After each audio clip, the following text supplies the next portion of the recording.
some of your best work is done by AI, and some of it should never leave your desk. Knowing the difference is the job of a differentiated, unmachined leader. Learn to draw a clear line between the work that you can hand off to AI and the work that needs to be kept. Use two tests. Is the decision reversible? And does it need human judgment, values, or accountability? Welcome to this Many But Mighty leadership lesson. This episode is part of a series on leading alongside AI. So far, we've learned about collaboration, delegation, how to prompt AI, and how to check its work and own the output. Those episodes are all linked below in the description. This week, we draw a line between what you hand off to the machine and the work you never hand over at all, because there are things that machines were never intended to do as well as a human being. You have to learn to distinguish the difference. It starts small and reasonable. You let AI draft an email, and then you give it the team update. Then it's proposals, setting pricing, giving you a deck to present to your prospect that you're so far removed from, you don't realize it's replete with things that you cannot and should not say to this client in this industry with their history and relationship with your company. Or let's say you have it review all your performance data, log the review data, prepare notes for your one-on-one conversations. But again, you failed to realize it hadn't accounted for key factors, things that you know because you're interacting with people on your team. So it gives lower ratings to people who haven't been on the team long enough to develop competence metrics. It's not that AI can't help you with these tasks. It's that you cannot abdicate and hand over your own judgment. It mostly looks right until you stand in front of the client and cite statistics about your work with their direct competitor. How did that get into the deck? It sounds right when it's preparing team stats that are generally on point until you dig deeper and realize that it's arbitrarily scored your diversity employees lower than everyone else. Don't get me wrong.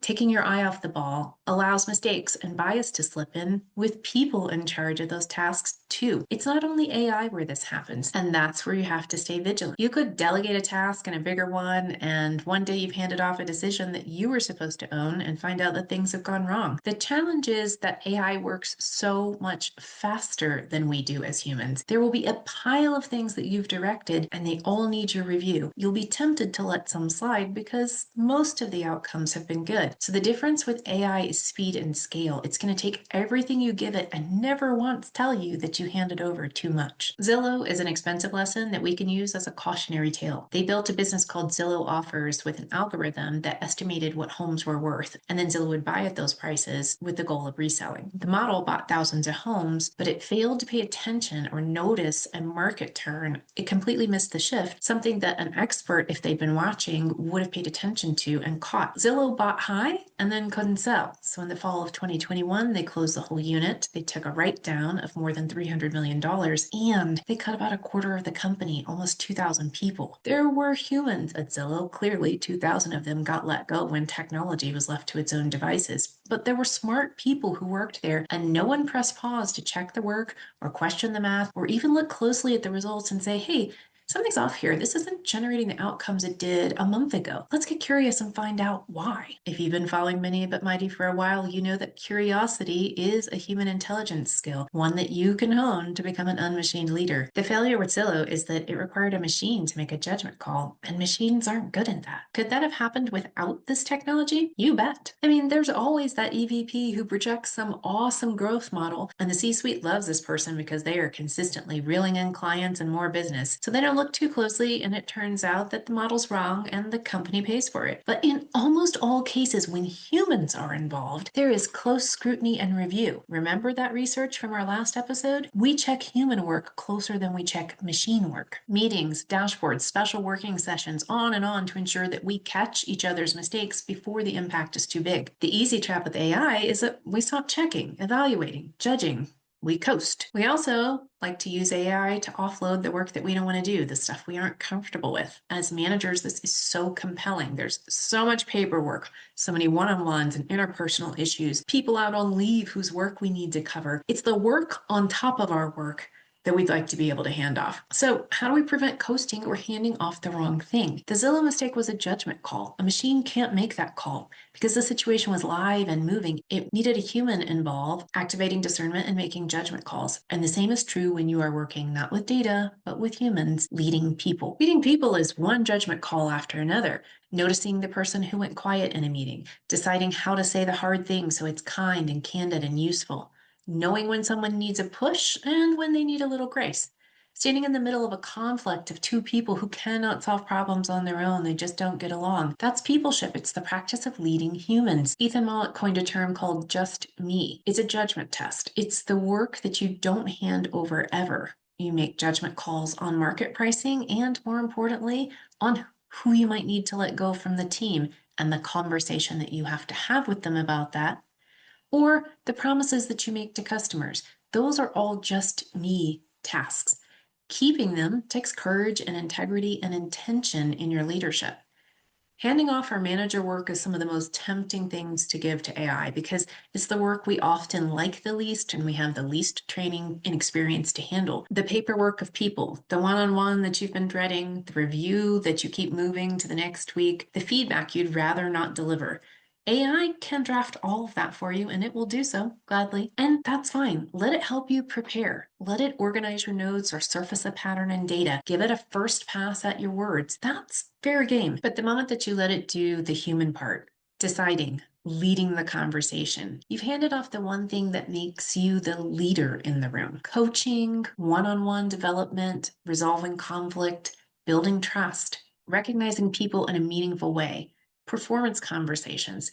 You can speed some of this up with AI, but you shouldn't hand it off. These things need to remain at the top of your just me list. They need your deepest judgment, where you're engaging with and connecting with and reading human beings in real time. If you botch a hard conversation or you give hollow recognition, you break trust by outsourcing an email to your direct report instead of sitting with them and having a connected conversation, those are not easy things to recover from or correct. A market you can reprice. With a person, it's usually a one-way door. Let's look at how the Helm method can help with this. Step 1, aim. Start with yourself. Before you decide what to hand off, notice which direction you're leaning. Are you feeling pulled towards handing things off because it's faster, it makes things easier, takes stuff off your plate? Watch for the moment where you're giving a decision to the machine, not because it's better at it, but because you'd rather not deal with it at all. That's not delegation, it's avoidance dressed up as delegation. And be mindful of it before you set your intention. Set your intention to keep work, especially when it means making the call, facing the pressure and the burden, the hard stuff. Set your intention to lead without handing off your judgment. And step 2, take considered action. When you're trying to decide which cases merit holding on to versus handing off, run it by these 2 tests. The first is reversibility. Jeff Bezos calls these decisions one-way or two-way doors. A two-way door is reversible. If it's wrong, you can walk back through it and fix it or adjust it. Hand those decisions to the machine. That's what they're good for. A one-way door is a door that it's impossible to undo. You go through it and it's really hard or impossible to fix, like we were just talking about in breaking trust. For those things, you keep that work. The second test is Ethan Mollick's judgment test, the what's on your just me list. It's a good way for you to validate what's the work I'm going to keep and never hand over to AI. And then step 3 is adjust. Technology is not going to sit still. It could be that in 5 years, we don't even talk about AI anymore. It's like the old rotary phone compared to cell phones in our hands. Technology moves quickly. Something might take its place, but the human stakes that matter to you, to your team, to your company, your customer, your community, your industry, they are always going to matter. Your ability to make judgment calls, to speak with conviction and empathy, to engage and create resilient teams, those things matter. So if you find that you've handed off something that you should have kept and it went wrong, take that as a cue. Give yourself grace, learn from it.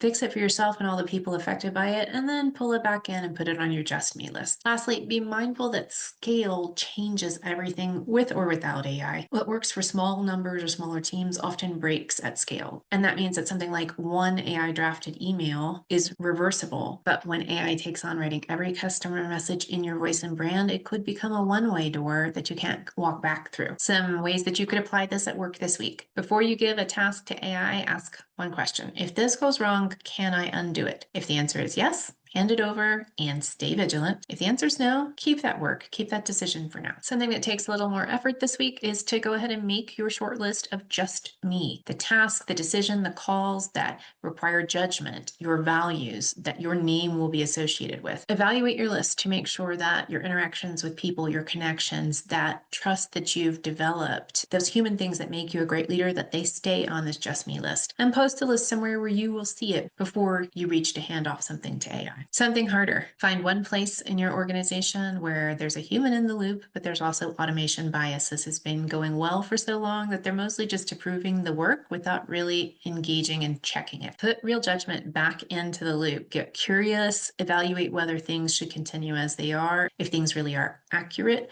or if there are adjustments that you should make to that process. The tool will take anything you give it. It's never going to tell you that you gave it too much or that you gave it the wrong thing. Well, except when the tokens run out, it will say that it's got too much at that point. But it's up to you to draw the line. Reversible work goes to the machine. The calls that need judgment, values that are associated with your name and with people, those should stay with you. Start with yourself. Own the decisions that are yours to own. Lead yourself, then lead others. Be a boss. We publish a new Mini but Mighty leadership lesson every week, and we'd love for you to subscribe and join us for each one. This episode is part of a series on leading alongside AI. The work you keep is human work, presence, reading a room, judgment that a machine cannot make. Next week, we're going to look at more skills that make you an unmachine leader. Thank you for joining us. If you found this helpful, please tap like and consider sharing it with a friend. We'll see you next week.